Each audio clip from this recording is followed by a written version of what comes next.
Hello everyone, আসসালামু আলাইকুম। আপনারা সবাই কেমন আছেন? আশা করছি আল্লাহর অশেষ রহমতে আপনারা সবাই সুস্থ আছেন, ভালো আছেন। তো আমরা আলহামদুলিল্লাহ ভালো আছি। তো আবারও চলে এলাম আপনাদের মাঝে নতুন একটা ব্লগ ভিডিও নিয়ে। তো আজকের ব্লগটা একটু বেশি স্পেশাল। আজকে আপনাদের মাঝে আমার প্রথম কুরবানির ঈদ। তো সেই হিসেবে আজকে ব্লগটা অনেক স্পেশাল। তো আমি কুরবানির ঈদের দিন কি কি রান্না করছি আর কি কি করেছি সেটা নিয়ে থাকছে আজকে সম্পূর্ণ ব্লগ। তো এই তো সকালে উঠে ফজর নামাজ পড়ে আলহামদুলিল্লাহ আমরা সকালের পরিবেশটা এত সুন্দর হয়েছিল। তো তারপরে এখানে আমাদের পাশের বাড়িরা গরু নিয়ে আসছিল, তো সেটা একটু ক্লিপ নিয়ে নিলাম। তো আমাদের বাড়িওয়ালা গরু নিয়ে আসছিল, তো সেটা নেওয়া হয়নি। তো সেই জন্য আল্লাহ যদি কখন তৌফিক দেয় অবশ্যই আমরা কোরবানি করবো ইনশাল্লাহ। আপনারা সবাই আমাদের জন্য দোয়া করবেন। তো এখানে ফজর নামাজ পড়ে তারপরে আমি সেমাইগুলো রান্না করে নিয়েছি। তো সেমাইটাও ঝরঝরা হয়েছিল, কিন্তু যখন ঠান্ডা হয়ে গেছিল তখন একদম ঝরঝরা হয়ে গিয়েছিল, খেতেও খুব মজা হয়েছিল। দুইটাই সেমাই রান্না খুব পারফেক্ট হয়েছিল। তো আমাদের ঘরে আমরা তিনজন মানুষ, তো আমি তেমন কেউই সেমাই খায় না, সেজন্য অল্প করে রান্না করেছি, তাও সেটাও এখনো বেশি অর্ধেক রয়ে গিয়েছে। তো তারপরে আমি সেমাই আপনাদের ভাইয়া উঠে আবার নামাজে চলে গেছে, নামাজ থেকে এসে আবার এই সেমাই খেয়ে নাস্তা করে নিয়েছিল।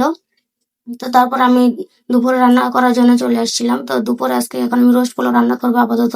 তারপর আবার বিকেলে মাংস বাড়ালা মাংস দিবে, তো সেখান থেকে ওই মাংসটা আবার রান্না করে নেবো। তো সম্পূর্ণ ভিডিওটা অবশ্যই মনোযোগ সহকারে দেখবেন, আশা করছি আপনাদের কাছে ভালো লাগবে। তো এখানে পোলাওটা আমি বসিয়ে দিয়েছিলাম, দিয়ে এখন আমি এখানে রোস্টটা রান্না করে নিচ্ছি। তো রোস্টটা রান্না করার জন্য আমি এখানে পেঁয়াজ অল্প করে বেরেস্তা করে নিয়েছি। তারপর পেঁয়াজটা ব্লেন্ডার করে রেখেছিলাম, তো সেটা দিয়ে বিরিয়ানি মশলা, সস, দুধ সবকিছু দিয়ে আমি মশলাটা এখন কষিয়ে নেব। তো আমি এই রান্নাটা সম্পূর্ণ দুধ দিয়ে করছি আজকে। তো সম্পূর্ণ ভিডিওটি দেখলে আপনারা বুঝতে পারবেন। তো এখানে তো রোস্টটা ভেজে রেখেছিলাম, তো সেটা এখন আমি দিয়ে দিয়েছি। দিয়ে এখন এটাকে ভালোভাবে নাড়াচাড়া করে এখানে আমি এখন দুধ দিয়ে দিব। একদম দুধ দিয়ে মাংসটাকে আমি ভালোভাবে আবার কষিয়ে নিব। কষানোর পরে অল্প পরিমাণ একটু পানি দিয়ে দিব। তো এখানে তো দুধটা আমি দিয়ে দিয়েছি। দিয়ে এখন এখানে আমি এটাকে ভালোভাবে একদম শুকানো পর্যন্ত আমি রান্না করে নেব। তো কে কোথা থেকে আমার ভিডিওটা দেখেন অবশ্যই কমেন্ট করে বলবেন আপনাদের ঈদের দিনগুলো কেমন কেটেছে। যাদের ঈদের দিনে সবারই ব্যস্তময় কাটে, বিশেষ করে যারা কোরবানি দেয় তাদের তো অনেক ব্যস্ততায় কেটে যায় দিনটা।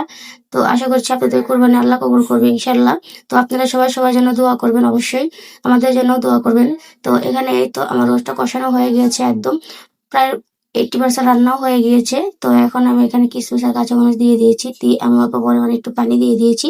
দিয়ে এটাকেও আমি ভালোভাবে একদম শুকিয়ে নিব, তাহলে আমার রান্নাটা কমপ্লিট হয়ে যাবে। তো আপনারা সবাই সবাই সবাই কেমন আছেন অবশ্যই কমেন্টে বলতে পারেন। তো এখানে এই তো আমার রোস্ট রান্নাটা হয়ে গিয়েছে। তো রোস্টটা আমি এভাবে রেখে দেবো, আর পোলাওটাও আমি এখন নাড়িয়ে দেবো। অনেকক্ষণ দমে দিয়ে রেখেছিলাম, তো পোলাওটা দেখবো কেমন হয়েছে। এই তো পোলাওটা রান্না হয়ে গিয়েছে, খুব পারফেক্ট ভাবে একদম দম হয়ে গিয়েছে। তো এই তো পোলাওটা আমার কি সুন্দর পারফেক্ট হয়ে গিয়েছে দেখুন। তো সবাই আমার ভিডিওটা অবশ্যই লাইক কমেন্ট করবেন, অবশ্যই সাবস্ক্রাইব করতে ভুলবেন না। তো এখানে এই তো বিকেলে আর আমাদের বাড়ালো গরু কাটা হয়ে গিয়েছে, তো সেখান থেকে আমাদের জন্য এখানে মাংস পাঠিয়েছিল। তো আমি সেগুলো দেখে এখন এগুলোকে আমি এখন কেটে দিয়ে বসিয়ে দেবো। সাথে আরো কিছু মাংস আমাদেরকে দিয়ে গিয়েছিল অন্য কেউ, তো সেখান থেকেও আমি আর কিছু মাংস দিয়ে একদম বেশি করে আজকে রান্নাটা করে নেব। কারণ কুরবানি ঈদের রান্নাটার সাথে আর কোনোদিন রান্নার তুলনা হয় না। এদিন আল্লাহর রহমতে রান্নাটা খুবই মজা হয়, আর আল্লাহর মেহমান হিসেবে আমাদের রান্নাটা তো মজা হবেই। তো সেই জন্য এখানে তো আমি একদম আজকে হাতে মাখিয়ে বসিয়ে দিয়েছি। এখানে প্রায় 2-2.5 কেজির মতো মাংস ছিল, তো সেটাই আমি একবারে বসিয়ে দিয়েছি যাতে করে 2 দিন খাওয়া যায়। এইভাবে জলদি জলদি পোস্তটা খেতে খুব বেশি মজা হয়, তো সেই জন্য আমি একবারে বেশি করে বসিয়ে দিয়েছি। তারপরে রান্নাটা করলে এত এত মজা হয় না, সেই জন্য আমি প্রথম দিনেই একটু বেশি করে রান্না করার চেষ্টা করেছি।